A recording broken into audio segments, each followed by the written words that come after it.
El Señor esté con ustedes. Lectura del Santo Evangelio según San Lucas. En aquel tiempo se acercaban a Jesús los publicanos y los pecadores para escucharlo, por lo cual los fariseos y los escribas murmuraban entre sí: Este recibe a los pecadores y come con ellos. Jesús les dijo entonces esta parábola. Un hombre tenía 2 hijos, y el menor de ellos le dijo a su padre: Padre, dame la parte de la herencia que me toca. Y él les repartió los bienes. No muchos días después, el hijo menor, juntando todo lo suyo, se fue a un país lejano y allá derrochó su fortuna, viviendo de una manera disoluta. Después de malgastarlo todo, sobrevino en aquella región un gran hambre y él empezó a padecer necesidad. Entonces fue a pedirle trabajo a un habitante de aquel país, el cual lo mandó a sus campos a cuidar cerdos. Tenía ganas de hartarse con las bellotas que comían los cerdos, pero no lo dejaban que se las comiera. Se puso entonces a reflexionar y se dijo: ¿Cuántos trabajadores en mi casa de mi padre tienen pan de sobra y yo aquí me estoy muriendo de hambre? Me levantaré, volveré a mi padre y le diré: Padre, he pecado contra el cielo y contra ti. Yo no merezco llamarme hijo tuyo. Recíbeme como a uno de tus trabajadores. Enseguida se puso en camino hacia la casa de su padre. Estaba todavía lejos cuando su padre lo vio y se enterneció profundamente. Corrió hacia él y echándole los brazos al cuello, lo cubrió de besos. El muchacho le dijo: Padre, he pecado contra el cielo y contra ti. Ya no merezco llamarme hijo tuyo. Pero el padre les dijo a sus criados: Pronto, traigan la túnica más rica, vístansela. Póngale un anillo en el dedo y sandalias en los pies. Traigan el becerro gordo y mátenlo. Comamos y hagamos una fiesta, porque este hijo mío estaba muerto y ha vuelto a la vida. Estaba perdido y lo hemos encontrado. Y empezó el banquete. El hijo mayor estaba en el campo, y al volver, cuando se acercó a la casa, oyó la música y los cantos. Entonces llamó uno de los criados y le preguntó qué pasaba. Este le contestó: Tu hermano ha regresado tu padre, mandó matar al becerro gordo por haberlo recobrado sano y salvo. El hermano mayor se enojó y no quería entrar. Salió entonces el padre y le rogó que entrara. Pero él replicó: Hace tanto tiempo que te sirvo, sin desobedecer jamás una orden tuya, y tú no me has dado nunca ni un cabrito para comerlo con mis amigos. Pero eso sí, viene ese hijo tuyo que despilfarró tus bienes con malas mujeres, y tú mandas matar al becerro gordo. El padre repuso: Hijo, tú siempre estás conmigo y todo lo mío es tuyo. Pero era necesario hacer fiesta y regocijarnos, porque este hermano tuyo estaba muerto y ha vuelto a la vida. Estaba perdido y lo hemos encontrado. Palabra del Señor.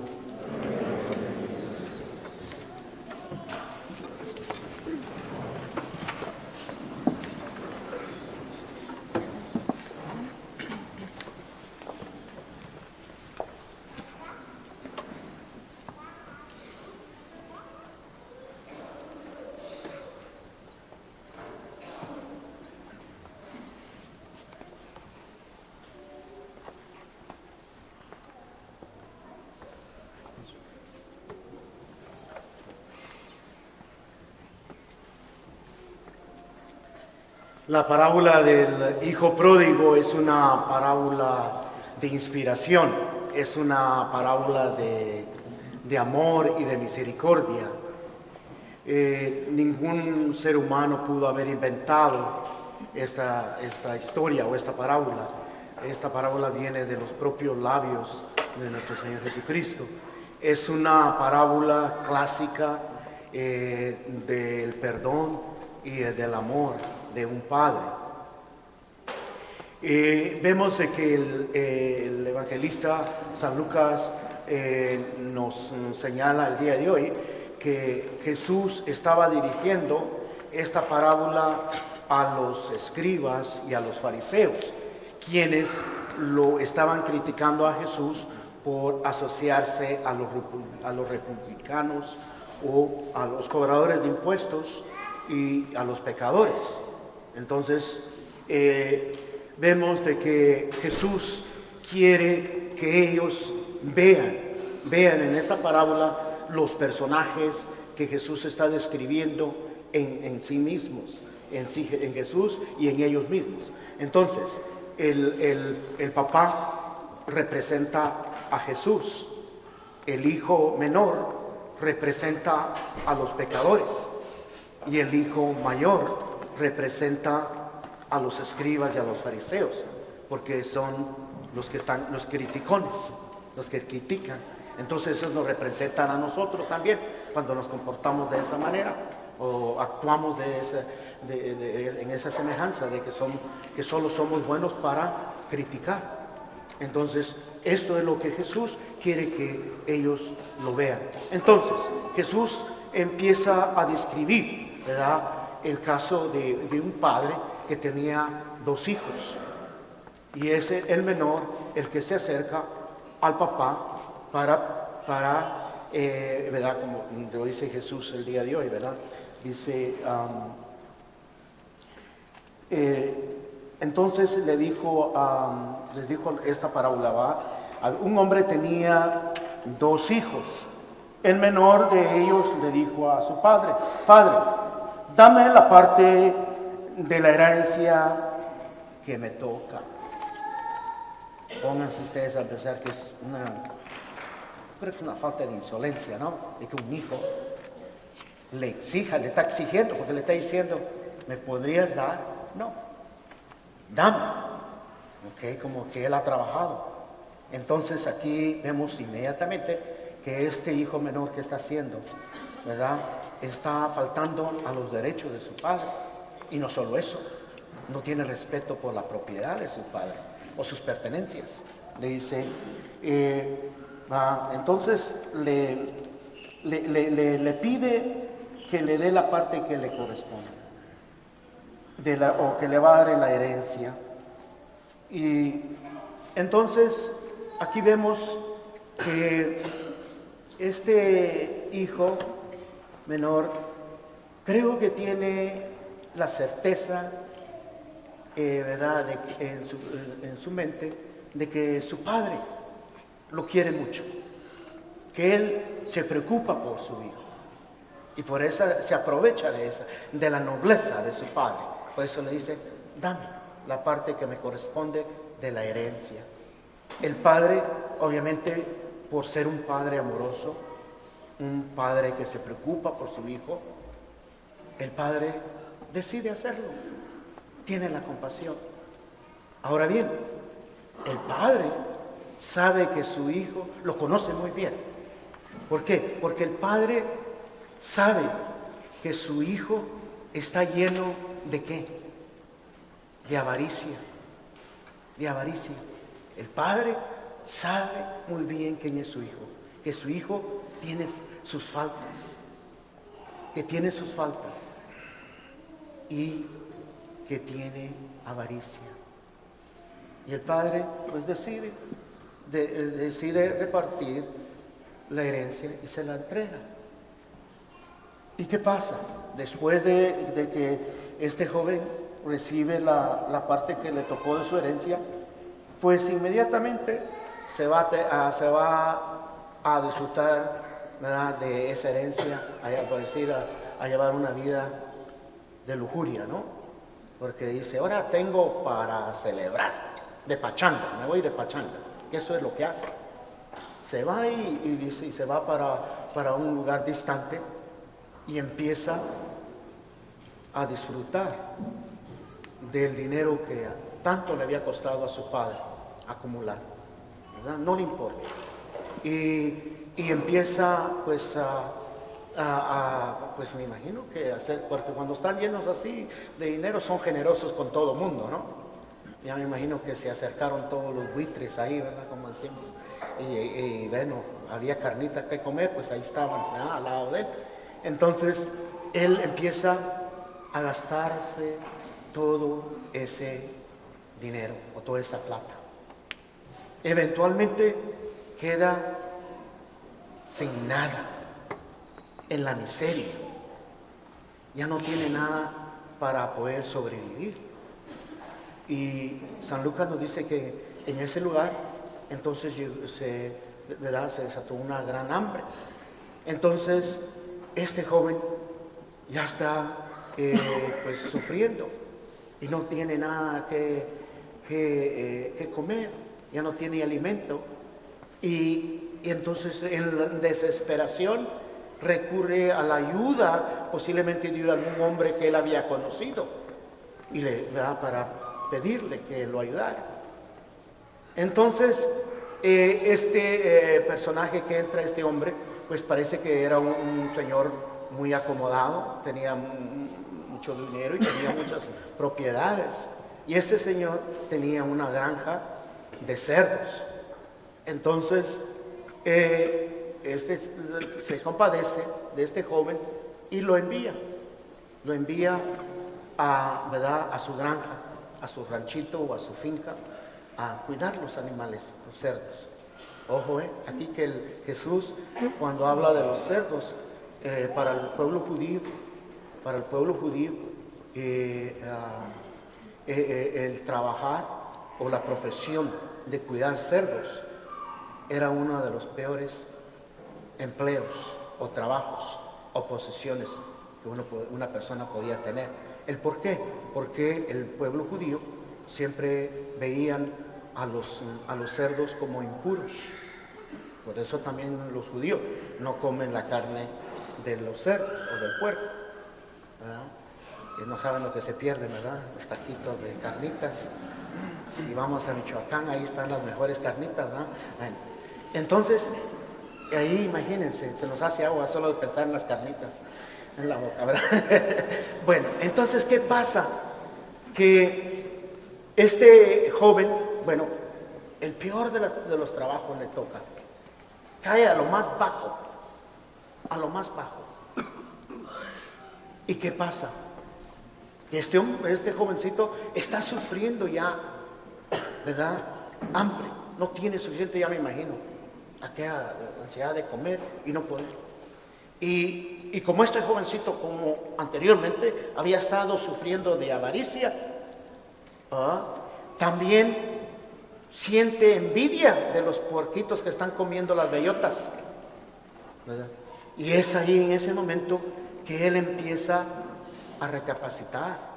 Entra un momento de iluminación divina, un momento de contrición, un momento de arrepentimiento, un momento de conversión total, porque inmediatamente se da cuenta de su pecado, de su culpabilidad, y dice: wow, los sirvientes en la casa de mi papá lo tienen todo, están comiendo mejor que yo, y yo estoy acá. Y dice: ya sé lo que voy a tener que hacer, voy a regresar y le voy a pedir, ¿verdad?, perdón a mi padre. Dice, ¿verdad? Y empiezan esas palabras que dice, le voy a decir que he pecado contra el cielo, he pecado contra ti, ya no me merezco ser tu hijo. Él prepara, ¿verdad? Sus palabras que va a dirigir cuando se presente ante su papá. Y entonces el joven decide regresar a su pueblo natal y San Lucas nos dice a nosotros que a una distancia bien grande, el padre ve venir a su hijo. Esto no es por casualidad, ¿eh? Ese padre siempre posiblemente salía a todos los días con la esperanza de que su hijo regresara. Él, en ciertas palabras, lo estaba buscando. Estaba ansioso, tan ansioso. Y cuando lo ve, ¿qué hace el papá? Sale corriendo a encontrar a su hijo. Y el jovencito tan pronto se acerca al papá, le dice: papá, he pecado contra ti. Y el papá interrumpe, ¿verdad?, la confesión. El jovencito viene a hacer una confesión de humildad para, ¿verdad?, decirle a su padre que él ha caído en lo más bajo, que ha pecado contra el cielo y contra él. Y que ahora él está dispuesto a jugar un papel diferente en la familia. Si el papá decide tenerlo como un sirviente, él está dispuesto a eso. Un sirviente, a ser un siervo de su papá. Entonces, el papá, ¿verdad?, inmediatamente, ¿qué hace? Lo abraza y lo empieza a besar. Ya sabe, el papá ya sabe ya sabe lo que está dentro de su corazón, que su hijo, al ver el rostro, tal vez ya vio la humildad, ya no vio aquel jovencito orgulloso, ¿no? Dice: no, este ha cambiado, ¿verdad?, completamente. Es como decimos cuando el perrito viene con la colita en medio de las patitas, ya sabemos cómo viene el perrito. Ya no necesitamos llegar a conclusión más. Sabemos que ha cambiado, se ha transformado. Entonces, ¿qué hace el papá? Inmediatamente llama a sus sirvientes y les dice: por favor, tráiganme la túnica más fina que tenemos. La túnica en el Medio Oriente, en el tiempo de nuestro Señor Jesús, la gente acomodada, la gente que tenía dinero, siempre tenían una túnica bien fina. Y esa túnica la podía vestir cualquier miembro de la familia en ocasiones especiales. Entonces, por eso el papá dice: tráiganme la túnica. Y no solo eso, ¿qué más? Traigan, ¿qué más le dijo? Un anillo. El anillo. ¿Y qué representa el anillo?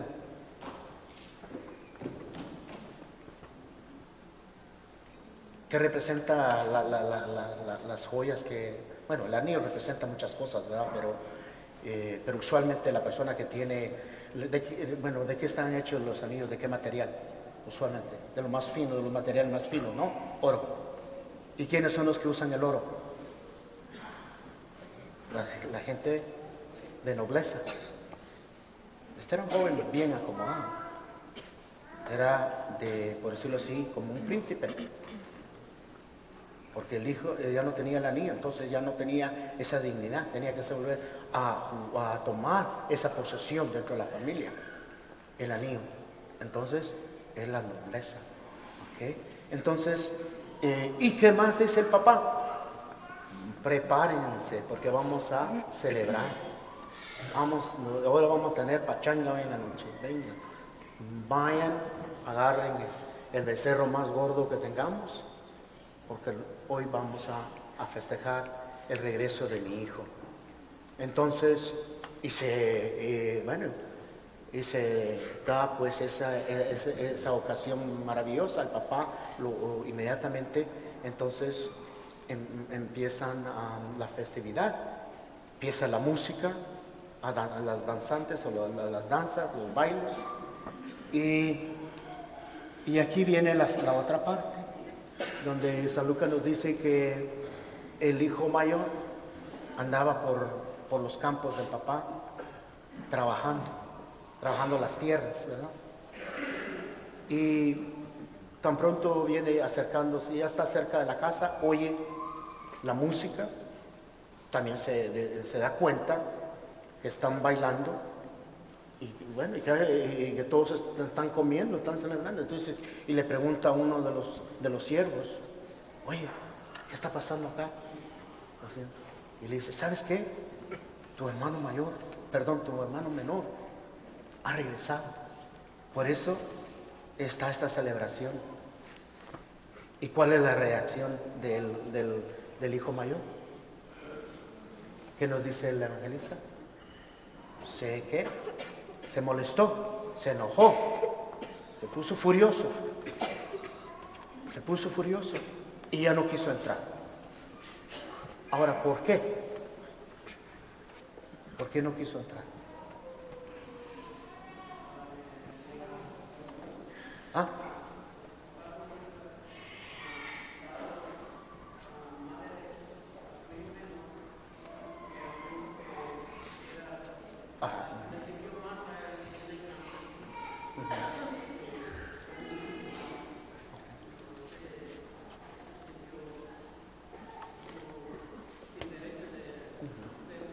Se sintió lastimado porque el papá le estaba haciendo una fiesta a su hijo menor, mientras que él había estado trabajando y no le había dado, ¿okay? No, nunca le había hecho una fiesta, por eso se enojó, ¿verdad? Pero eso, bueno, aquí, bueno, sí, pero ahora, sí, ahí estamos la cosa de que sí se enojó, pero hay algo más ahí. El pecado que está cometiendo aquí el hijo mayor es el de ¿qué? El de los celos, la envidia, los celos, la envidia.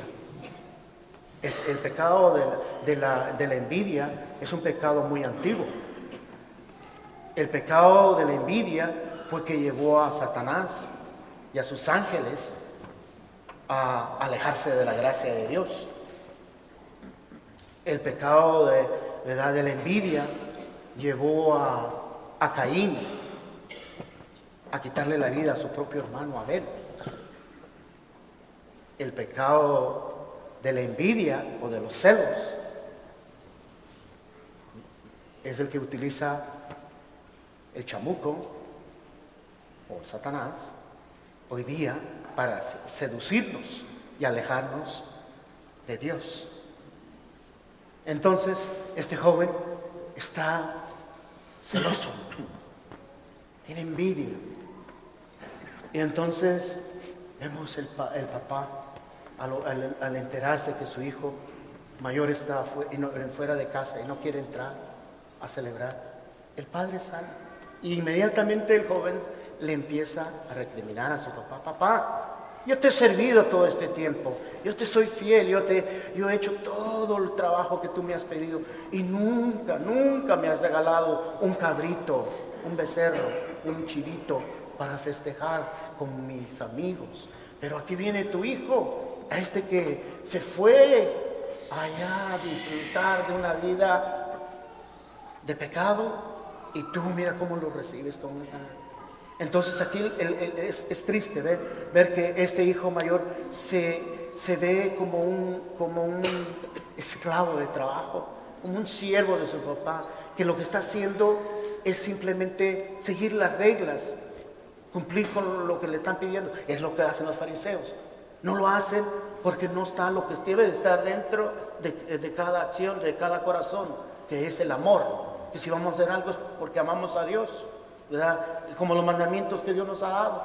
Si estamos aquí en la iglesia, no es porque Dios nos dice que tenemos que hacer, por el mandamiento que tenemos que hacer el día del Señor sagrado, santo, el tercer mandamiento, de hacer el día sagrado del Señor. Si estamos aquí, no solo porque Dios nos lo está diciendo, porque queremos cumplir con la ley, sino porque estamos aquí porque lo amamos, lo queremos estar en perfecta comunión, queremos agradarlo. Entonces el padre se da cuenta de que su hijo está así. Entonces el padre empieza a apelar al amor. Le dice, mi hijo, todo lo que yo tengo es tuyo. Tú siempre has estado aquí conmigo. Mira, tu hermano lo habíamos perdido, estaba muerto y ha vuelto a la vida. Debes de alegrarte, estás recuperando a tu hermano. Por eso debería de esto es momento de celebrar. Entonces es ahí donde vemos nosotros que el padre es amoroso con su hijo mayor también. Ahora bien, Los dos hijos, obviamente, tienen pecado. Uno, el pecado, el menor, de la avaricia. El otro, el mayor, de la envidia. Y vemos aquí que los dos pecan contra el papá, pero el papá o el padre los perdona, ¿verdad? Entonces, que el papá va más allá de la desobediencia de sus hijos, de la ofensa. Y así es Dios. Esta parábola, entonces el amor del Padre en esta parábola se puede comparar con el amor que Dios tiene por cada uno de nosotros. Tal es el amor. Dios nos ama tanto porque somos sus hijos preciosos, ¿verdad? Y entonces esto es la grandeza de lo que Jesús quiere que nosotros tomemos en este mensaje de este evangelio, que reconozcamos el amor infinito que Dios tiene, que Dios perdona nuestros pecados y que Dios nunca nos va a impedir a nosotros nuestra libertad. Porque así como el Padre no impidió la libertad a su hijo menor, lo dejó, porque Dios nos ha dado nuestro libre albedrío. Entonces el Padre le da su libertad a su hijo. Entonces nosotros tenemos que recordar que Dios no nos va a nosotros a imponer a que no pequemos, no. Él no lo deja a nosotros, que nosotros tomemos esa decisión. Entonces el amor de Dios es lo que tenemos que recordar acá, la misericordia de Dios. Y que Dios siempre está dispuesto a perdonar. Si nosotros estamos arrepentidos, Dios nos va a perdonar, porque es infinito su amor. Eso nos lo enseña a través de su revelación. Cuando Adán pecó, Dios envió a su Hijo Jesús. Jesús, cuando moría en la cruz, ¿qué dijo de los que lo estaban crucificando? Perdónalos, Padre, porque ellos no saben lo que hacen. Entonces, aquí vemos la misericordia de Dios. Y entonces, ¿qué es el mensaje para nosotros? Reconocer nuestros pecados, nuestra culpabilidad y hacer esa decisión de regresar a Dios, de regresar a nuestro Padre, como esa decisión que tomó ese jovencito, de que tenemos que regresar a nuestro Padre. ¿Llenos de qué? De humildad, de contrición. Y decirle: Padre, he pecado contra ti y contra el cielo. No me merezco ser tu hijo, tu hija, pero sé que me amas.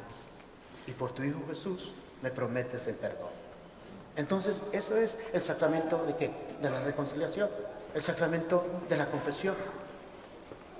Y esto es, el sacramento, es bonito reconocerlo.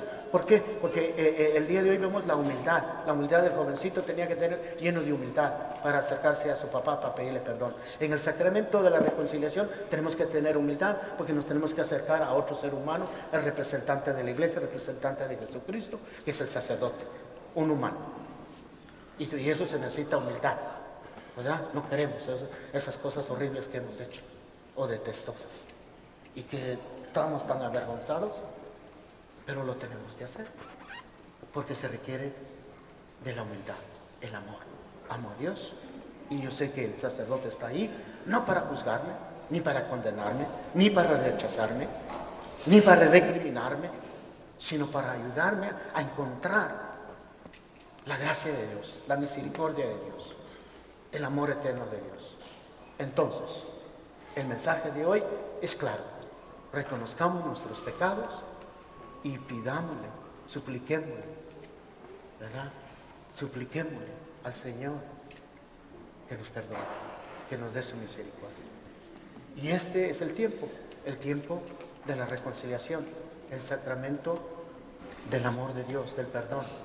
Este es el enfoque grande de este tiempo de la Cuaresma, el perdón, de reconocer que Jesús está en la cruz por nuestros pecados y que Él desea que nosotros recibamos su amor hecho realidad en su perdón.